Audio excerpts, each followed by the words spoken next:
Imagine just for a second that our favorite six friends never actually spent their days hanging out in Manhattan. No yellow taxis zooming by, no iconic New York skyline out the apartment window. Instead, picture them navigating rainy cobblestone streets, hopping on red double-decker buses, and meeting up every single day in a cozy London cafe. Welcome to this explainer. Today we're diving headfirst into a really fun alternate reality that completely reimagines television history. It's a crazy thought experiment, right? What if Central Perk was in London? How different would the show actually be if the entire series was set across the pond? Well, the answer might actually surprise you, because swapping out the city changes a whole lot more than just the scenery. It fundamentally changes the very fabric of the characters' lives. Section 1. Friends Across the Pond. Okay, let's dive right into this. To really understand this swap, we first have to look at the show's DNA. New York is famously energetic, it's loud, and it's constantly moving. Central Perk, with its classic exposed brick, perfectly captures that downtown 90s Manhattan vibe. London, on the other hand, while obviously still a massive, bustling global city, often feels a bit more historic, slightly more reserved, and deeply layered with centuries of tradition. So instead of a spacious, exposed brick coffee shop, the gang might be spending their afternoons in a charming, maybe slightly cramped little neighborhood cafe tucked between centuries-old buildings, watching the rain outside. The environment completely shifts the baseline mood of everything. Moving on to Section 2, Careers and Daily Routines. That shift in environment wouldn't just change where they get their caffeine fix either. A change in geography would totally flip their daily routines and their career paths. Getting to work and the work itself would look entirely different.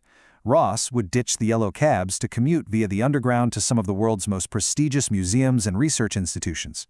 Rachel, well, she'd be working right in the thick of Europe's highly influential fashion district. Monica would likely be dreaming of, and eventually running, an upscale restaurant right in the historic heart of the city. And Chandler, well, actually, Chandler would probably still work a confusing office job that absolutely nobody understands, but maybe now he's stationed in a sleek glass tower, looking out over the River Thames. But hold on, what about Joey? Joey's routine might honestly be the most entertaining change of the whole bunch. Because as a struggling actor, Joey would probably spend half the series trying, and spectacularly failing, to master a British accent for local auditions. I mean, that struggle alone would absolutely become one of the funniest running jokes of the entire series. Section 3. How characters would change. But beyond just their morning commutes and the daily laughs, we really need to look at the psychological impacts this city would have on their personal growth over 10 years. Take Rachel and Ross, for example. In New York, Rachel's transformation is fueled by a city that constantly rewards relentless ambition. But over in London, her journey might be directly influenced by the city's super tight connection to global fashion houses.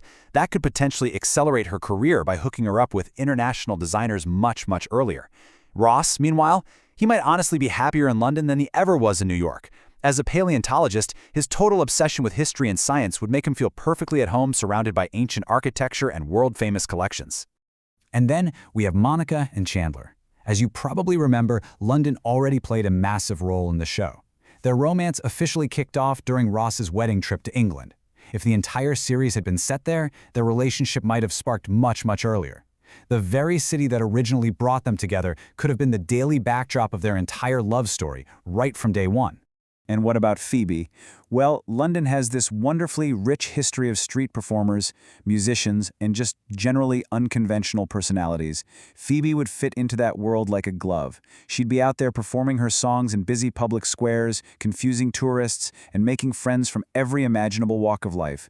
She would absolutely remain the most wonderfully unpredictable person in the group. Section 4. American Fast versus British Dry. Now, what's really interesting about this next slide is how the city doesn't just change the characters themselves, it fundamentally dictates the writing and the actual flavor of the humor. The original show is famous for its very American style of comedy, right? It's fast, highly expressive, and deeply character-driven. But if we pack up and move the setting to the UK, British humor would naturally seep into the script. British comedy leans heavily into awkward situations, super dry observations, biting sarcasm, and the hilarious agony of subtle embarrassment. I mean, just picture that dynamic for a second. Can you imagine Ross trying to deliver one of his highly dramatic, overly emotional speeches, only to be met with deadpan, understated British sarcasm from a local extra? Or Joey confidently strolling into a local pub only to completely and totally misunderstand British slang? The cultural misunderstandings alone would provide a literal goldmine of comedy. Section 5.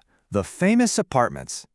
Of course, we cannot talk about changing the setting without addressing one of the most iconic and, let's be real, highly unrealistic elements of the original show, those massive living spaces. Housing in central London works very, very differently than in Manhattan. Instead of giant, sprawling lofts with bright purple walls, the gang would likely occupy places like converted townhouses, slightly cramped historic flats, or neighborhoods defined by gorgeous but famously quirky Victorian architecture. Their homes would look visually totally different, but they'd definitely become just as iconic to the audience. And honestly, just putting Monica in one of these historic flats is a plotline all by itself.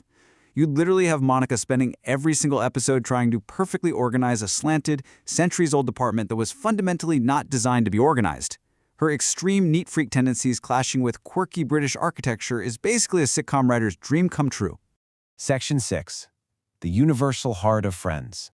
But you know, when you look past the architecture, the dry humor, and the new jobs, you find the emotional core. Because the true magic of the show, it was never really about the zip code.